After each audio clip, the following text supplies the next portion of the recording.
Ibinahagi ng isang Facebook fan ng SB19 ang nasabing post na ito at ito ay mula sa X ng Billboard kung saan mayroon itong 15 million na followers. Sa Fangirling Things SB19 fan Facebook page, sinabi niyang OMG, stop what you're doing. The main Billboard account on X with nearly 15 million followers just posted about SB19's wakas at simula and ranked all 24 tracks from the album. This isn't just Billboard PH, this is it, Billboard's main page. Sa nasabi nga pong post na ito ay katabi pa ng Mahalima or ng SB19 si Mariah Carey. But anyway, bakit nga ba sa caption ay sinabi ng fan na ito na stop what you are doing?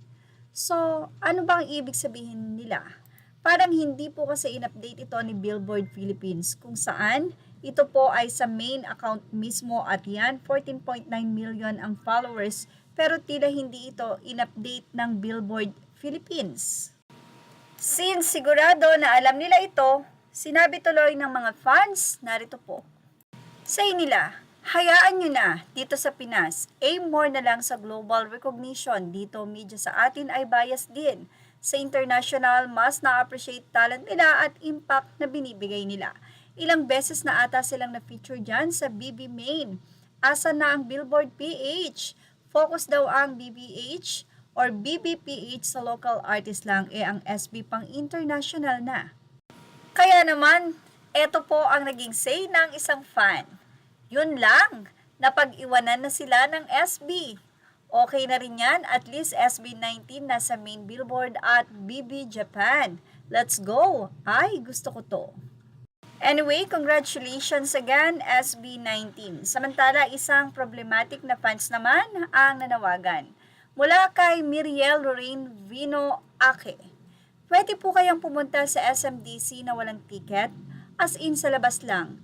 Di po kaya bawal? Gusto ko lang ma-experience ang concert kahit marinig lang sila at makapagpapik sa venue tarps and posters. Pwede po kaya yon o bawal? Mas prioritize ko kasi ang LSB kaysa sa concert ticket kasi paalis din ako sa Saudi sa May. Sana po may sumagot kasi sa Batangas pa po ako manggagaling kung sakali. Thank you, Caps. Say naman ng ilan, yes, mag-team labas ka po. Malay mo, Caps, may anghel na bigla na lang mag-abot ng ticket sa'yo. Sagot pa ng mga kapwa 18, pwedeng-pwede, ako nga hindi naman manonood or nanood pero team labas ako, nangungulekta ng freebies. Yung Mr. Ko Caps, naka-assign yung company nila sa concert, mga cleaning personnel sila, hahaha. Inaaway ko nga, sabi ko sama ko, bawal daw, hahaha.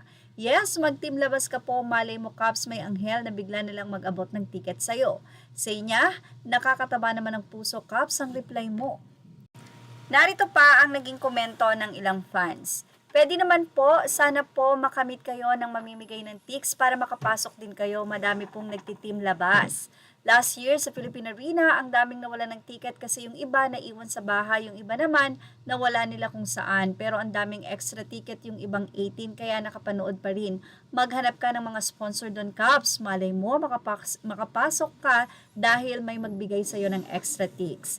Hello po, I'm planning din po sana mag-team labas huhu. I'm student po, bala kong dumiretso after ng midterm namin. Sana po, sama po ako sa inyo if ever kung pwede. Hehehe. Say pa ng ilan, I feel you, I cannot guarantee na may ticket na free ha, but I can feel na merong punta ka lang sa venue Caps. It's totally fine, manalig ka sa pamilya 18.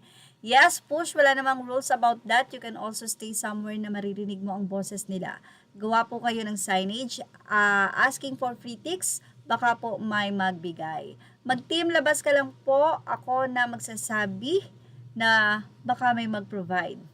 Well, yan ang ating Showbiz Top Update. Images are all credit to the rightful owners. Thank you for watching Showbiz Now.